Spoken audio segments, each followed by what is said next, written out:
Good morning, welcome to Catex TV. My name is Frank Fortunato. Today is Monday, February 9th, 2015. If you want to follow us on Twitter, please go to Catex TV. Earlier today, the Chinese government executed Chinese billionaire Liu Han after a court found him guilty of multiple murders and leading a mafia-style gang. Mr. Han, his brother, and 3 associates were executed this morning. He had amassed $1 billion fortune as head of Hanyang Group, the largest private enterprise in Sichuan.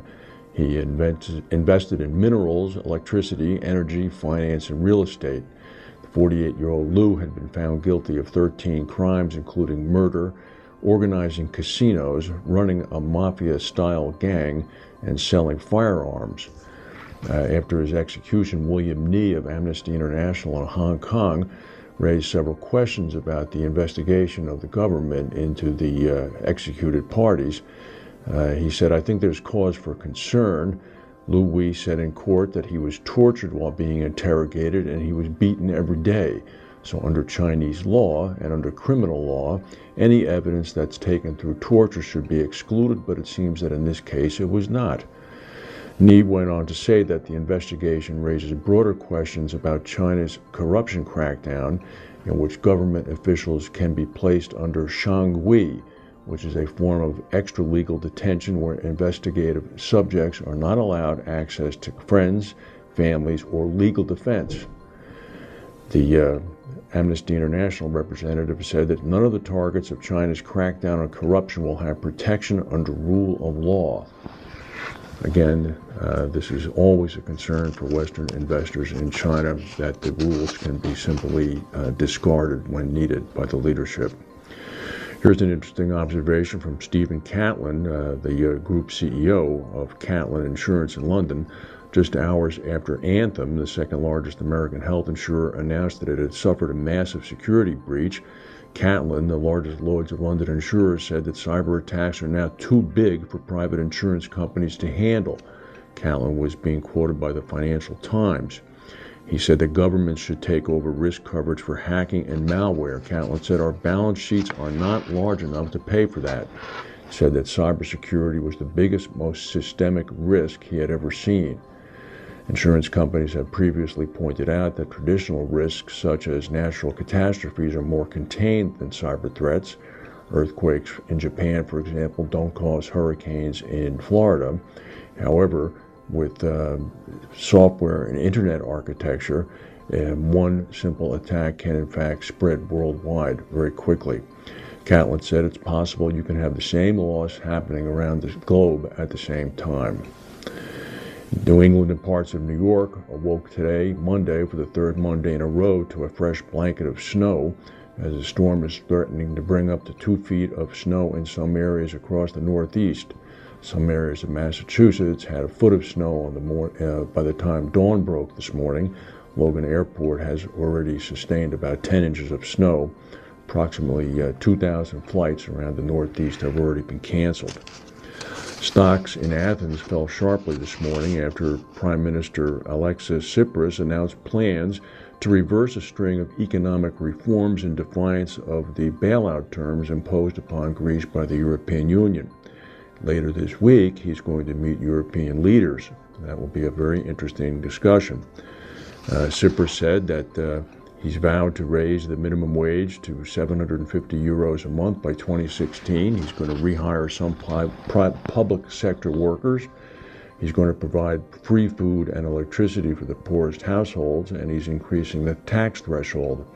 He said he would not seek an extension of Greece's current bailout, which expires at the end of this month. Instead, he wants a bridging arrangement to tide Greece over until June, while a new deal is hammered out. EU finance ministers are still saying no way.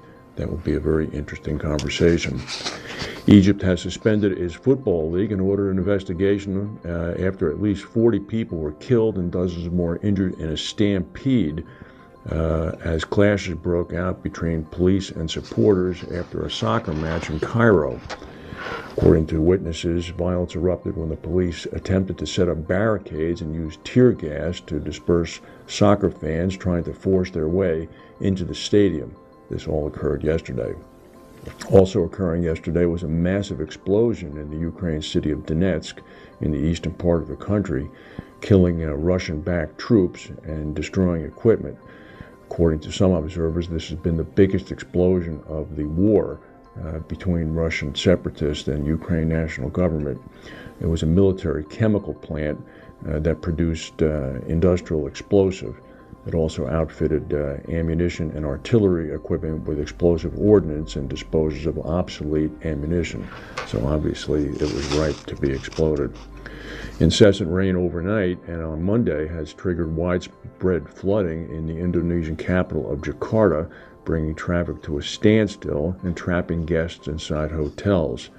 About 8 inches of rain has hit the city in the last 12 to 18 hours, and it's not expected to stop anytime soon. Global banking giant HSBC has for years catered to a motley crew of weapons dealers, tax evaders, tin pot dictators, and celebrities, using its private Swiss arm to shield accounts worth more than $100 billion.